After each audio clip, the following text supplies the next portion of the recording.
बहुत अच्छा मानती हूँ मैं कि एक हमारे मंडलायुक्त महोदय द्वारा बहुत ही अच्छा प्रयास किया गया है। अच्छा है मैम, बहुत स्कूलों की कॉपियाँ तो बहुत अच्छी भी हैं और थोड़ा कुछ तो एक आध तो कमी हो ही जाता है, थोड़ा ऊपर नीचे हो जाता है। कुछ बच्चे अच्छे भी हैं, काफ़ी बच्चे अच्छे भी हैं, कुछ बच्चे बिल्कुल डाउन भी हैं। नमस्कार, मैं निधि और आप देख रहे हैं बातें यूपी की। शिक्षा हम सभी का जन्मसिद्ध अधिकार है। अच्छी शिक्षा देना तो सरकार का काम है, पर इस अच्छी शिक्षा की नींव हमेशा से ही शिक्षकों को माना जाता रहा है। नींव जितनी मजबूत होगी, शिक्षा की इमारत उतनी ही बुलंद होगी। इसी कड़ी में मुरादाबाद मंडल में एक बड़ी ही सार्थक पहल की गई है, जिसके तहत करीब 6 लाख बच्चों का एक टेस्ट लिया गया, जिससे इन बच्चों की शिक्षा का आकलन तो किया ही जा सकेगा, साथ ही शिक्षकों की गुणवत्ता का भी मूल्यांकन किया जा सकेगा। उत्तर प्रदेश में मुरादाबाद डिवीजन ने सरकारी स्कूल के छात्रों के लिए एक विशेष परीक्षा का आदेश दिया, जिसके परिणाम छात्रों को नहीं बल्कि उनके शिक्षकों को हरे यानी कि अच्छे, पीले यानी कि खराब और लाल यानी कि बहुत खराब के रूप में वर्गीकृत करेंगे। अभी कुछ ही दिन पहले मुरादाबाद मंडल के तहत आने वाले मुरादाबाद, संभल, रामपुर, बिजनौर और अमरोहा जिले में 5,794 सरकारी प्राथमिक विद्यालयों में हुई परीक्षा में 77.91% छात्र शामिल हुए। इन स्कूलों में कुल 25,130 शिक्षक कार्यरत हैं। हमने एक चीज़ सोचा कि क्यों न एक ऐसी व्यवस्था निकालें जिसके अंदर हम बच्चों के सीखने का स्तर पता कर सकें। तो इसके लिए हमने क्या किया कि एक तो डाइट के प्राचार्य से मिलकर उनकी टीम के साथ 15 सेट हर एक क्लास के तैयार करवाए, एक पहली से लेके 5वीं तक, और फिर इसमें पहले से सबको सूचना देकर एक निर्धारित तिथि पर 10 तारीख को सारे ही बच्चों के उन्हीं पेपर्स के आधार पर अलग अलग सेट्स के साथ हमने उनका टेस्ट कराया। और उसमें जो टीचर्स थे, एक ब्लॉक के टीचर्स दूसरी जगह लगाए। इसके साथ ही हमने सीडीओ को नोडल ऑफिसर बनाया, डीएम जो ओवरऑल एक सुपरवाइज़र ही थे। जिलाधिकारी और सीडीओ के सहयोग से हमने zonal, sector magistrates, sector officers लगाते हुए हमने ये परीक्षा करवाई, एक टेस्ट करवाया। और इसमें मेरी तरफ से भी माइक्रो ऑब्जर्वर्स लगाए। एक पूरी फुल प्रूफ व्यवस्था के साथ हमने एक टेस्ट कराया, जिसका पूरा उद्देश्य है बच्चों के शिक्षा के स्तर को, सीखने के स्तर को जानना। आज हम मुरादाबाद में उसी स्कूल में मौजूद हैं जहां पर इन बच्चों की कॉपियां जांची जा रही हैं। तो चलिए आपको लेकर चलते हैं और दिखाते हैं किस तरह से ये कॉपियां जांची जा रही हैं। एक बार इन कॉपियों के यहाँ चेक होने के बाद इसमें किसी भी तरह की हेरफेर न होने पाए, इसलिए इनकी रीचेकिंग भी की जा रही है। इसमें प्रिंसिपल डाइट का भी एक अहम रोल है, जो इन कॉपियों की चेकिंग पर पैनी नज़र बनाए हुए हैं। सर, यहाँ मैं आई, मैंने देखा तो मुझे बोर्ड जैसे फीलिंग आ रही है, जैसे बोर्ड में कॉपियाँ चेक होती हैं, उससे भी ज़्यादा स्ट्रिक्ट मुझे ये सब लग रहा है।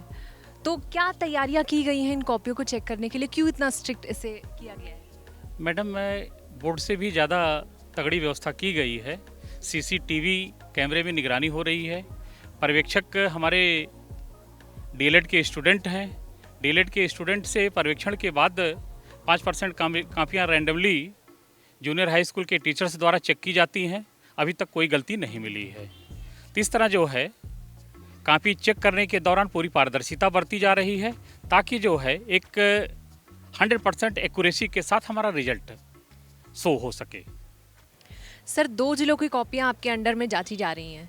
किस तरह की कॉपियाँ आ रही हैं बच्चों को, मतलब किस तरह से देख रहे हैं आप इस कॉपियों को जांचने के बाद? 2 मंडल की कापियाँ हैं। कापियों के मूल्यांकन पर ऐसा लग रहा है कि 40% बच्चों ने बहुत अच्छा प्रदर्शन किया है। 10% बच्चे नॉर्मल हैं, जो एवरेज हैं, और 10% बच्चे ऐसे हैं जो किसी भी स्थिति में अच्छे नहीं कर पा रहे हैं, वो 0 और 1-2 नंबर पा रहे हैं। ये स्थिति थोड़ी हम लोगों के लिए चिंताजनक है।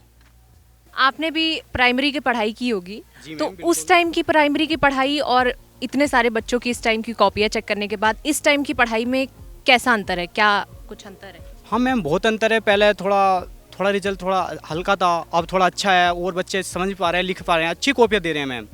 अच्छी बहुत अच्छा लग रहा है कॉपी चेक करते हुए भी। पूरे में से पूरे तो नहीं हो पा रहे हैं, पर फिर भी 80-85% अच्छी कॉपी आ रही है। टीचिंग का ये चेक करने का एक्सपीरियंस बहुत अच्छा रहा। जहाँ पे कुछ जगह पे तो चिंतनीय रहा बच्चों का भविष्य देखकर, उनकी कॉपियाँ देखकर, लेकिन कहीं कहीं बहुत प्रसन्नता भी हुई कि बच्चे कितना अच्छा प्रयास कर रहे हैं, उनके साथ शिक्षक कितना अच्छा प्रयास कर रहे हैं, जहाँ मूल्यांकन अच्छा हुआ। इसमें टीचर्स को किस जगह पर देखते हैं आप? क्योंकि शिक्षक जो होता है वो कहीं ना कहीं भारत के निर्माण में बहुत बड़ा रोल अपना देता है, तो उसमें हम पाते हैं कि शिक्षक ने कहीं कहीं कुछ विद्यालयों में तो बहुत ही अच्छा कार्य किया, जिसकी बहुत सराहनीय कार्य किया, जहां बच्चों ने बहुत अच्छा प्रदर्शन किया इस बौद्धिक परीक्षा में, लेकिन कहीं कहीं अभी भी चिंता बरकरार है जिसमें सुधार की जरूरत है।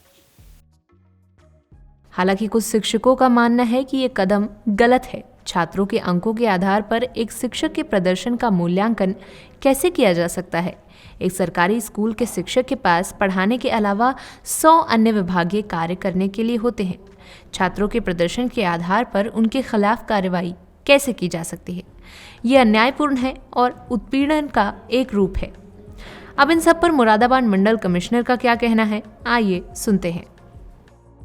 सर, कुछ शिक्षकों का कहना है कि उन्हें और भी बहुत सारे कामों में उलझा दिया जाता है, जैसे कि इलेक्शंस होते हैं तो उसमें उनको उलझा दिया जाता है, या और भी बहुत सारे काम होते हैं तो वो उसमें फंस के रह जाते हैं और अपना 100% नहीं दे पाते हैं। इस पे आपका क्या कहना है कि मतलब इसको किस तरह से ओवरकम किया जा सकता है?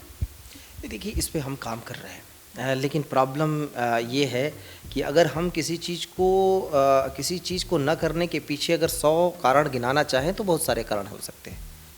जिस दिन मैंने ये चीज़ लोगों से बैठक की थी फॉर द फर्स्ट टाइम कि हम ये करने जा रहे हैं, उसी दिन मैंने एक चीज़ और कही थी और वो सारी जगहों पे मैं लागू कर रहा हूँ धीरे धीरे, कि जो निचले स्तर के, चाहे ग्राम स्तर पे काम करने, अब टीचर्स जनरली स्कूल्स ग्राम लेवल पे हैं, ग्राम पंचायत स्तर पर हैं, टीचर्स की प्रॉब्लम को सॉल्व करने के लिए सिंगल विंडो होनी चाहिए, वो मैं प्रयास कर रहा हूँ। और वो एक व्हाट्सएप ग्रुप में सारी चीज़ें सॉल्व हो जाएं और उन सारी चीज़ों को बीएससी देखें और जिलाधिकारी भी देख सकें और उसको पैरेलली मैं भी चेक कर सकूं, ऐसी व्यवस्था बना रहे हैं। दूसरी बात आपने कहा कि बीएलओ ड्यूटी में लगाना वगैरह, इसमें भी मैं जिलाधिकारी लोगों से बात कर रहा हूं। अभी जो प्रेजेंट जो चीज़ है वो ख़त्म हो जाने के बाद हम उसका सब्स्टिट्यूट ढूंढेंगे। हालांकि फिर भी मैं कहूँगा कि मैं टीचर्स को काम कम करवाने की कोशिश कर रहा हूँ। जो इलेक्शन की ड्यूटी होती है वो 2 दिन की 4 दिन की होती है, वो ट्रेनिंग में भी जाते हैं, 2 दिन 4 दिन होती है, उसमें तो हम लोग भी लगते हैं।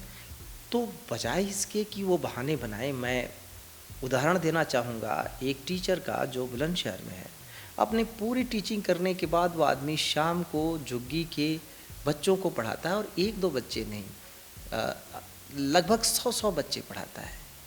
ये क्या हमारा दायित्व नहीं है?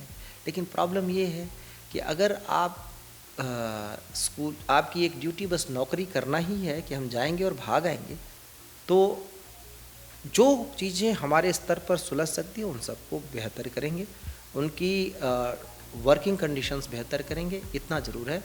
और जिससे काम लेंगे, हमारा दायित्व बनता है, उन दायित्वों की पूर्ति करेंगे। इन कॉपियों के जांचे जाने के बाद क्या कुछ कदम उठाए जाएंगे, आइए सुनते हैं। जब पूरी कॉपी चेक हो जाएंगी, उनकी शीट बन जाएगी, उसके बाद हम अधिकारियों को लगाएंगे जो रैंडम जांच करेंगे कि सही तरीके से कॉपियों को चेक किया गया है कि नहीं।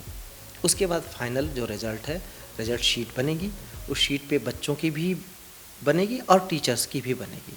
फिर हम उसमें टीचर्स की ग्रेडिंग देंगे, बच्चों की अलग शीट तैयार करके स्कूल भेज देंगे, और फिर वहाँ से काउंटडाउन शुरू हो जाएगा कि अब से इम्प्रूवमेंट होना है। वो सारी चीज़ों की मॉनिटरिंग यहाँ से होगी, जिलाधिकारी के यहाँ से, सीडीओ के यहाँ से भी होगी, और उसके बाद हम 15 दिन बाद फिर से रिव्यू करेंगे कि बच्चों का इम्प्रूवमेंट कुछ हुआ। 15 दिन बाद जो टीचर रिव्यू करेंगे उस हिसाब से हम रिपोर्ट लेंगे। अभी खुद हम कोई टेस्ट नहीं करेंगे, लेकिन हाँ, रिव्यू करते रहेंगे बीच बीच में कि क्या बच्चों में कोई सुधार आ रहा है।